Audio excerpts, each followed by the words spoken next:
Today is February 15th. I'm back with another West North Carolina update. So again, you guys, I thank you guys so much for making those videos and continuing to make those videos about those motel stays.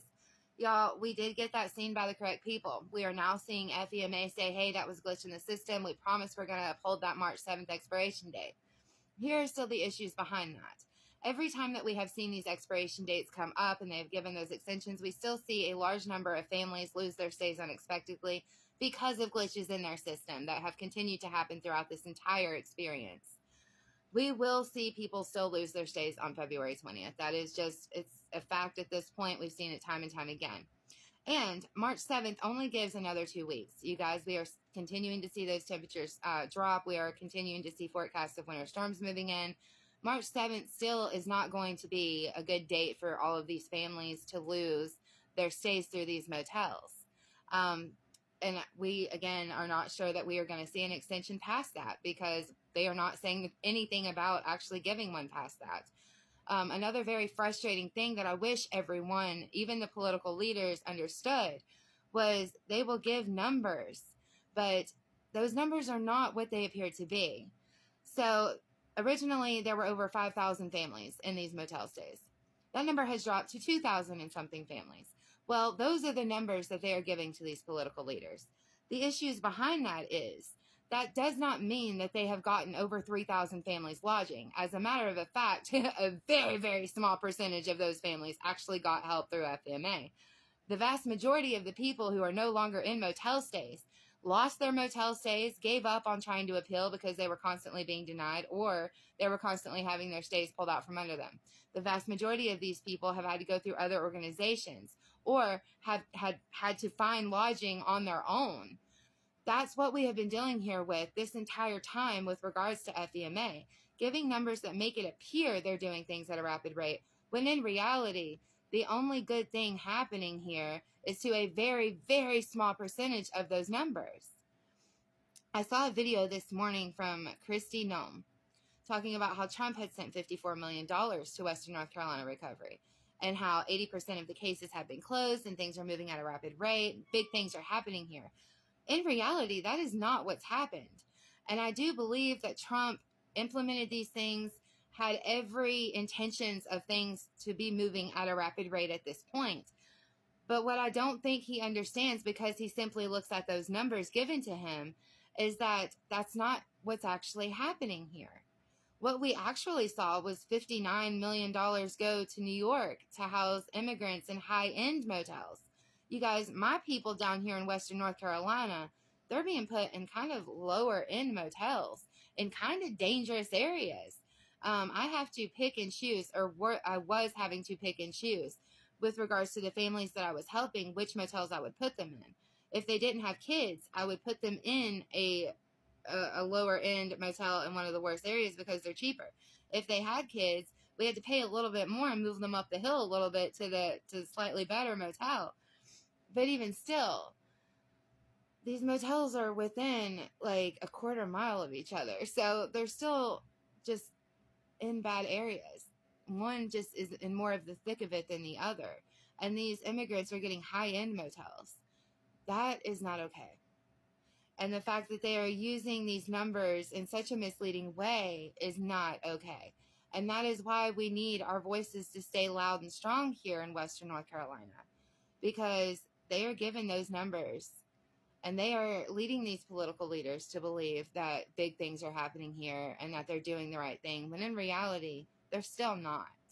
Out of the 70 families that I originally started working with, 15 of those families lost their stays at the Red Roof Inn last week. That manager was very, very clear to me that it was not because they got help through FEMA. It was, in fact, because they unexpectedly lost their stays and kept getting denied through that appeal process, couldn't get back into that motel.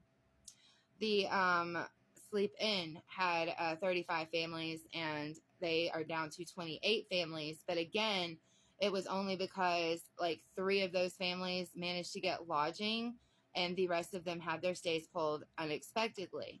We are not seeing 80% of anybody getting the help that they need here. 80% of the cases being closed down. I would really, really be so bold as to say that probably the vast majority of that 80% their cases were closed without actually having to receive any help from FEMA. They will close the case if you don't answer the phone. They will close the case if they find any little thing that disqualifies you from the program. It is not because 80% of the people or, whatever got help. So it's just incredibly frustrating to continue to see things like this. We need Trump to know that what he has implemented, while it was a good idea and it should have been implemented the way that he wanted it to, it just simply was not. And those numbers that he is being given and the rest of these political leaders are being given are not what they appear to be. We do need to start seeing these families put into places at a rapid rate, especially if they are not going to extend that March 7th expiration date on these motels. These families that I have been working with, they had talked to FEMA weeks ago.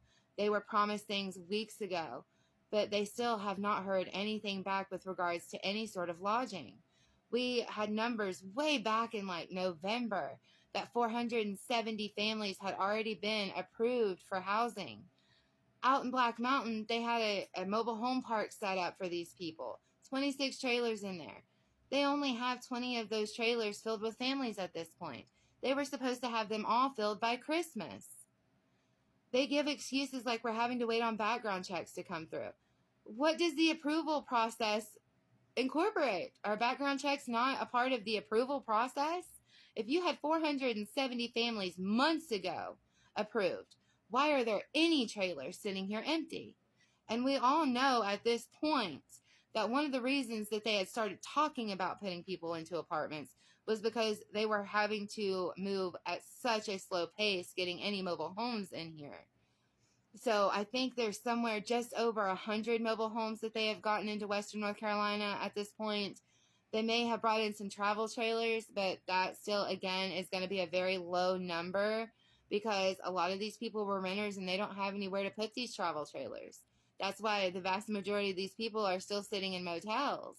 And the only reason that they're sitting in motels is because they've gotten lucky that their stays haven't unexpectedly been pulled, or if they had, they managed to get through the appeal process and get approved again.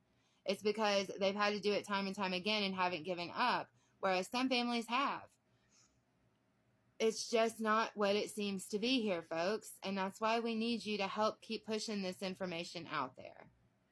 But you guys, please continue to pray for Western North Carolina. Pray that they do extend these stays out to March 7th because we are looking at a winter storm moving in February 20th. And pray that they even go and extend it further than March 7th, because even March 7th, you guys, it's still 2 weeks away, still leaves these families in a bad way.